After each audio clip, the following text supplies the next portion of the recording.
Hey everyone. You know, every now and then, well, YouTube every now and then or often will give you a recommendation of a video on a topic that you're a fan of or something you're a fan of. Well, recently, about not even that long ago tonight, I watched a review, I believe, Hearthwarming Eve, because it was recommended to me. It was actually recommended to me, but by who? What recommended that to me? Let me check.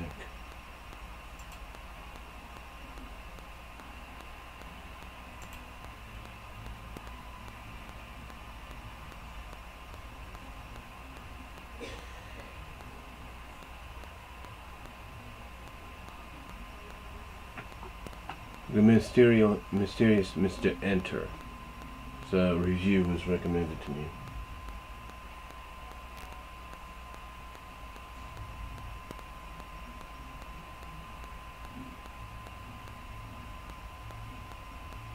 And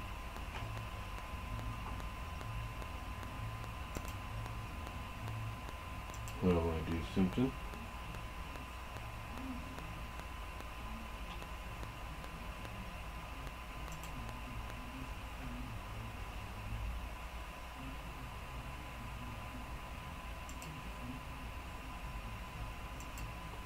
But like I said,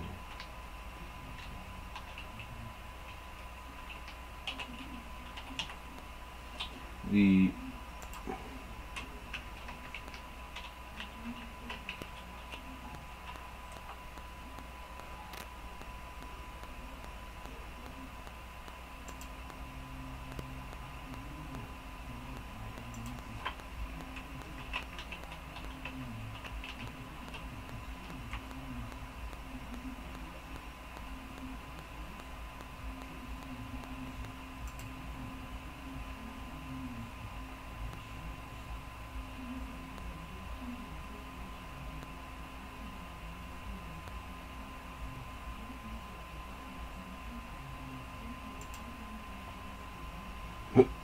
but anyway, like I said, I was recommended to the Mysterious Mr. Enter's review of Hearthwarming Eve, and that recommended me to a few other reviews, including the Mysterious Mare, which I had seen before. I'd seen clips of it. I'd heard heard basically people talk about it, mention it and talk about it as one of the most talked about episodes during the earlier seasons of MLP FIM.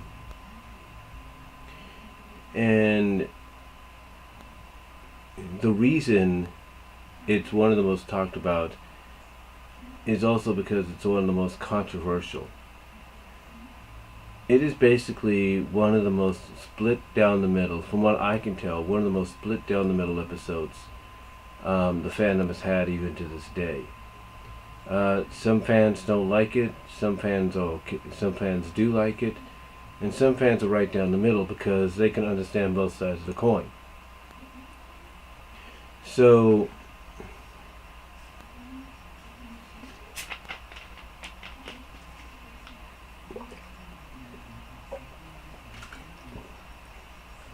like I said, there are some fans that don't like it, some fans that do, and some fans that are split right down the middle. But because they're split right down the middle, they can understand both sides of the coin. For example,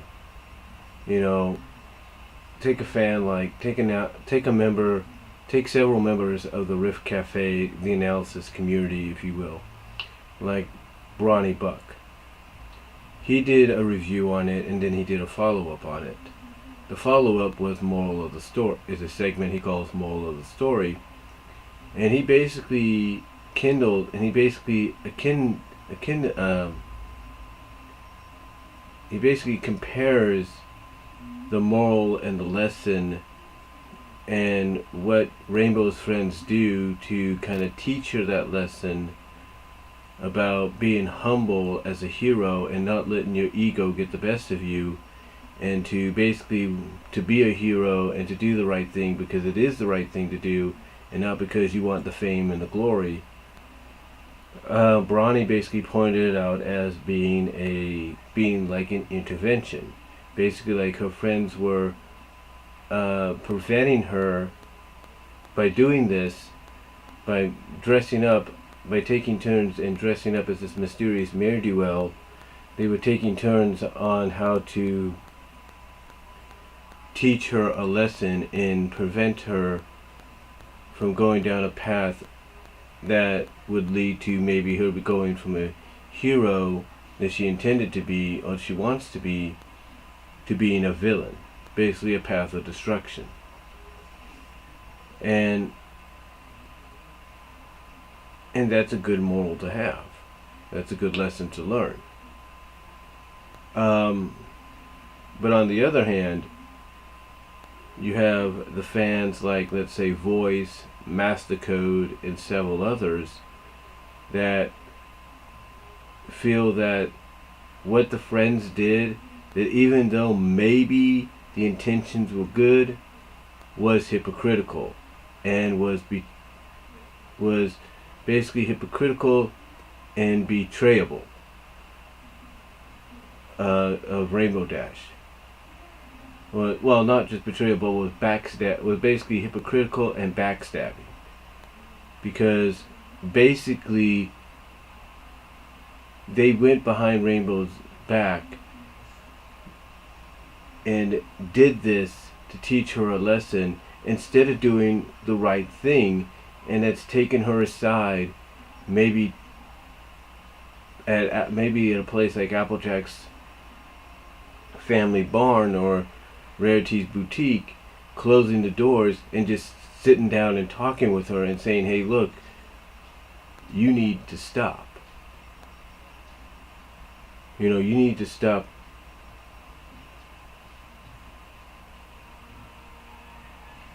You need to stop acting this way before you or some pony gets hurt. Basically tell her, in a sense, what they had told her at the end. At the end of the episode, that we want you to be a hero, but be a hero for the right things and not because you want fame and glory. A lot of people feel that would have made it a lot easier. And I can understand that. I can see that. And I'm kind of in that camp where I'm in that camp of fans and analysis and bronies and Pegasisters that can see both sides of the coin. We could see and understand exactly where people are coming from when it comes to saying, hey, what they did to help Rainbow Dash was great. It was like an intervention that needed to be done, and this was the only way to do it because she won't listen to reason if you just talk to her. So this was probably the best course of action because, of course, she's an action-based pony. But we can also see it from the other side of the coin, where it's like you basically you're taking the rest of the main six, her friends, and you're making them look like hypocrites, because here you have a scene at Sugar Cube Quarter where they're bragging about how great this mysterious ne'er-do-well is, and yet actually what they're doing is bragging about themselves because they themselves are the mysterious ne'er-do-well. So again, being part of that fan base that's down the middle about this and can see both sides of the coin, we can understand how some fans and analysis like Voice and Mastercode and others feel about this episode and feel as though it makes the rest of the main six look like betrayers, look like hypocrites. And instead of doing the best thing, and that's just getting her in an area and just talking to her, you know. And again, looking at both sides of the coin, I can understand exactly where both sides are coming from. But what I look at as well is, even though I can look at both sides of the coin and say, yeah, I can understand that this was that going the way they did to teach her that lesson was like an intervention that was necessary and needed to be done in this particular manner. I can understand and see that, because that's the only way you can get through to a character or a pony like Rainbow here.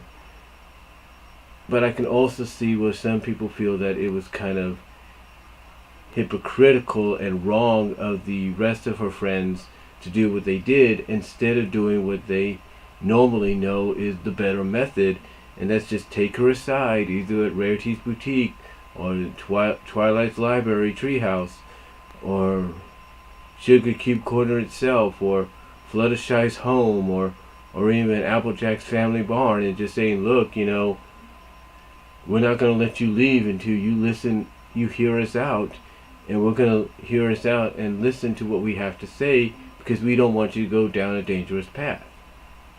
I can see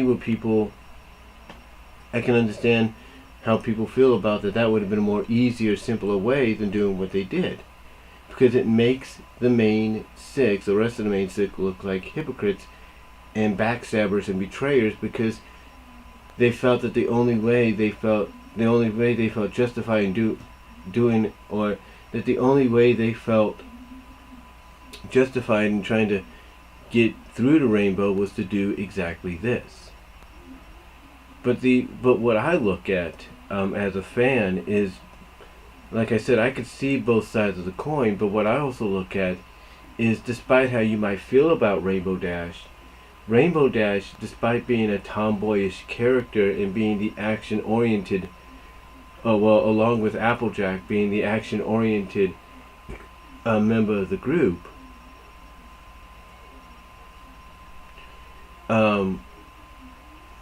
Rainbow Dash can be also very intelligent.